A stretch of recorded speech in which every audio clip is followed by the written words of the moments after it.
일단 여러분 세 가지가 있거든요. 예. 일단 그 아까 말했듯이 소득세, 소득에 관한 텍스를 고려를 해야 돼요. 소득에 관한 텍스. 그다음에 이제 프로퍼티 텍스, 이제 재산세. 내가 갖고 있는 집이나 뭐 이런 것에 대한 세금. 그다음에 이제 우리나라 말로는 부가세인데 미국 말로 뭐라고 해야 되지? 그 물건 살 때 매기는 텍스 있잖아요. 텍사스는 한 6%, 7% 정도 돼요. 부가세. 근데 이제 그 다음에 뭐냐면은 이제 우리가 인컴 텍스를 받잖아요. 그 다음에 이제 세일즈 텍스, 제가 아까 말한 부가세. 물건을 사고 팔 때 모든 거래에 있어서 정부들이 세금을 매기잖아요. 세일즈 텍스 한번 볼까요? 세일즈 텍스는 이런 데가 비싸네요. 텍사스가 8%, 루이지애나 9%. 그러니까 이거는 이제 우리가 물가를 고려해 볼 수 있잖아요. 이 세일즈 텍스는. 그런데 여기 이것도 되게 웃긴 게 오레곤 보이시죠? 오레곤이나 몬타나 이런 데는 부가세가 없어. 그래가지고 제 친한 중국 친구가 하나 있는데 텍사스 A&M 석사할 때 같이 했던 친구인데 그 친구가 휴스턴에서 일을 하다가 포틀랜드 오레곤주에 있거든요. 포틀랜드로 이제 잡을 구해가지고 포틀랜드로 온 세 가족이 쑥 떠났어 이렇게. 근데 딱 가보니까 이게 세일즈 텍스가 없는 거야 여기서. 이 친구가 부업으로 뭘 하기 시작하냐면 여기서 이베이 같은 거 있잖아요. 물건을 여기서 이제 애플 뭐 아이패드나 여기 8% 이것만 안 떼도 여기서 이윤이 남죠.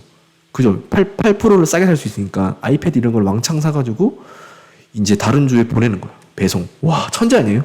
그래서 이제 남겨 먹은 거지.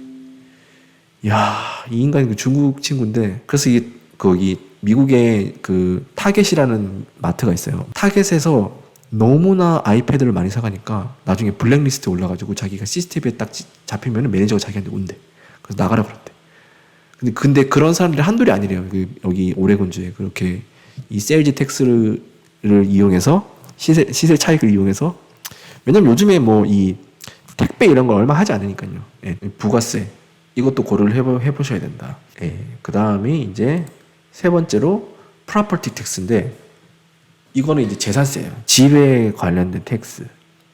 보시면 텍사스가 제일 높지. 텍사스나 일리노이 이런데. 여기는 뭐 뉴욕 여기는 프로퍼티 텍스도 높아. 여기 뉴저지 저기는 다 높아. 불쌍하네. 제일 높아. 2.22%. 와. 여기도 이제 이게 또 평균이에요. 그 지역마다 프로퍼티 텍스가 다른데 제가 사는 지역 굉장히 높은 지역이에요. 지금 거의 2점 몇 % 내거든요. 여러분 이게 재산세가 이렇게 되면요. 제가 1년에 제 집 40 몇만 불짜리 뭐 한 한국 돈을 치면 5억 정도 하는 집인데 한국이 서울에 비하면 뭐 껌값이죠. 예. 근데 제가 1년에 내는 텍스가 1,000만 원 이상이에요. 왜냐면 2점 몇 %기 때문에 5억에서 2점 몇 %니까 계산해 보세요. 1,000만 원 넘죠. 이게 한국은 제가 정확하게 모르겠는데 한 0.6% 정도를 알고 있거든요. 그것도 최근에 막 조금씩 계속 올려가지고. 근데 0.6%면은 굉장히 낮은 거예요. 한국은. 그 프로퍼티 텍스가. 근데 캘리포니아 보세요. 캘리포니아는 0.74로 낮죠. 근데 이게 왜 이렇게 되냐면은 아까처럼 인컴 텍스를 거두는 주 정부는 프로퍼티 텍스를 높게 할 수가 없어. 왜냐면 그건 지옥이니까. 그래서 보통 이게 반비례해요. 인컴 텍스가 레이시 높으면은 프로퍼티 텍스는 낮고, 프로퍼티 텍스가 높으면은 인컴 텍스는 없거나 낮고, 이렇게 되는 거예요. 그러면은 옵션이 있죠. 캘리포니아나 텍사스를 이제 비율을 들어서, 여기 극과 극이잖아요. 예, 여기는 굉장히 낮고, 프로퍼티 텍스 낮고, 소득세는 높다. 여기는 소득세는 없지만, 재산세는 높다. 그러면 여러분들, 여기서 제가 질문. 저같이 젊은 사람들이 돈 없고 모아놓은 재산이 없는데 대신에 뭐 일을 한 능력은 있어가지고 계속 이제 경제 활동을 하는 사람 vs 그 다음에 이제 은퇴하고 재산을 좀 모아둔 재산은 좀 있고, 그죠? 이런 사람들은 어디가 더 유리할 것 같아요? 제가 생각할 때는 우리 같은 젊은 경제 활동할 능력과 에너지가 넘치고, 예? 어떻게 해서든 돈을 더 벌고 싶어 하는 사람들은 경제활동을 통해서, 노동을 통해서 하는 사람들은 텍사스가 유리하죠. 왜냐면 인컴 텍스가 없으니까. 대신에 프로퍼티 텍스가 높잖아요. 그래서 이게 여러분들 텍사스, 저희 지역이 40만 불밖에 안 한다는 이유가 이게 프로퍼티 텍스가 집값을 방어해주고 있는 거예요. 여기는요, 매년 어프레이저리라고 한국으로 치면 공시지가라죠. 공시지가. 집세의 대략적인 그 시세를 정부에서 이렇게 매기는 게 있어요. 여기도 마찬가지 공시지가가 있어요. 그 매년 그거를 이제 업데이트하는데 그 어프레이저리라고 해요. 그 어프레이저리 계속 올라가요. 여기도 물가 상승률 반영해서. 그러면은 여기 사람들은 전부 다 그걸 어필을 해요. 우리 집값이 너무 높게 나왔다고. 그 어필을 할 수가 있어요. 1년에 한 번. 어필을 해서 그걸 깔려고요. 왜냐면은 텍스를 적게 내려고. 왜냐면 조금만 올라도 이게 막 그 텍스 내는 비율이 너무 높아지니까. 그러니까 이게 스트레스인 거예요, 사람들이. 그래서 여기는 집 어프레이저 자기 집값이 높게 평가받으면 좋은 건데 절대로 그걸 좋아하지 않아요, 사람들이. 무조건 깔려고 그래. 그래서 심지어 그거를 까주는 브로커도 있어요. 어프레이저를 대신해주는 세무사나 회계사들이 있어. 그래서 수수료 좀 띄고 자기네들이 서류를 이렇게 구비해가지고 어필을 딱 해서 까주는 사람들이 있어요. 그 정도로 다르다. 예. 우리 같은 사람들은 이 텍사스가 적합하지. 젊고 돈도 없는데, 예? 만약에 내가 모아놓은 재산이 한 30억 있어. 은퇴하고 일도 하기 싫고, 그러면 어때요? 프로퍼티 텍스가 싼 이런데, 예? 캘리포니아나 이런 데 가가지고 딱 집 사놓고, 예? 그러니까 여기는 이게 텍스가 싸니까 어때요? 막 미친 듯이 오르잖아. 막 20억, 30억씩 하잖아. 집이 10억, 10억은 기본이고. 그러니까 여기는 일단 기본적으로 10억, 한국의 서울처럼 10억이 집값이기 때문에 대출도 많이 해줘요. 왜냐면 집을 살 수가 없어서. 대출을 8억 이렇게 해줘. 8억. 10억짜리 집 사면 8억, 9억을 대출을 할 수 있어. 그러니까 이게, 예? 그러면 이 8억, 9억 대출 받아보세요. 한 달에 얼마 내야 돼? 30년 모기지 해도. 그러니까 월급에서 다 나가는 거야. 이걸로. 그러니까 뭐, 모르겠어요. 저는. 캘리포니아 안 살아봐서. 대신에 여기는 날씨가 겁나 좋죠. 환경과 날씨가 막 완전히 막 거의 지상 낙원이잖아요, 여기가. 예.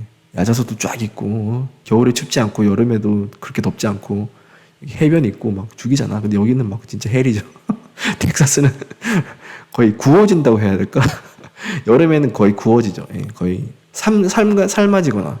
특히 휴스턴은 거의 찜통이기 때문에, 이게 습기가 높아가지고, 바닷가라서. 근데 뭐 거의 밖에 돌아다닐 일이 없으니까요. 차 타고 오피스 갔다가 계속 에어컨 안에만 있으니까 뭐 견딜만 한데, 그런 자연 환경은 그렇게 뭐 좋진 않다. 장단점이 있습니다. 그리고 한 가지, 프로퍼티 텍스에 이제 ISD라고, 뭐라고 해야 되죠? 우리나라 치면은, 학군. ISD, 학군이라고 있는데, 제가 내는 2.5% 정도 되거든요. 2.5%의 절반이 그 ISD 텍스예요. 그러니까 잠깐만 이름을 까먹었는데, 디스트릭 뭐였나? 아무튼, 예. 그게 거의 절반이 이제 글로 들어가. 1%가 ISD 학군에 포함되네요. 그래서 여기는 재산세가 높은 대신에 그 학군들이, 그 세금들이 다 학교 지원금으로 들어가기 때문에 학군들이 엄청 좋아요. 예. 그래서 집을 살 때도 보면은 학군이 좋은 동네는 집값이 떨어지지 않는다라는, 약간 미국에도 그런 불변의 법칙이 있어요. 근데 저희도 매년 그 공시지가가 계속 오르니까 좀 스트레스 받더라고요. 그래서 계속 매년 어필을 하고 있거든, 제가. 까달라고. 예. 근데 캘리포니아는 학군 거의 다 어떤 식이냐면요.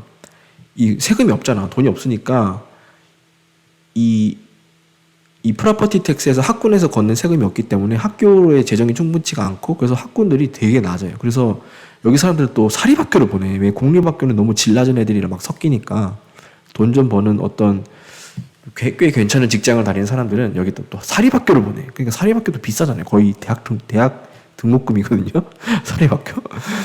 사립학교도 보내고 막 난리예요, 여기는. 예.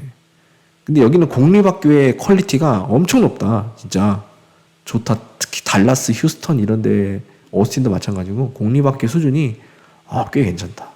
10.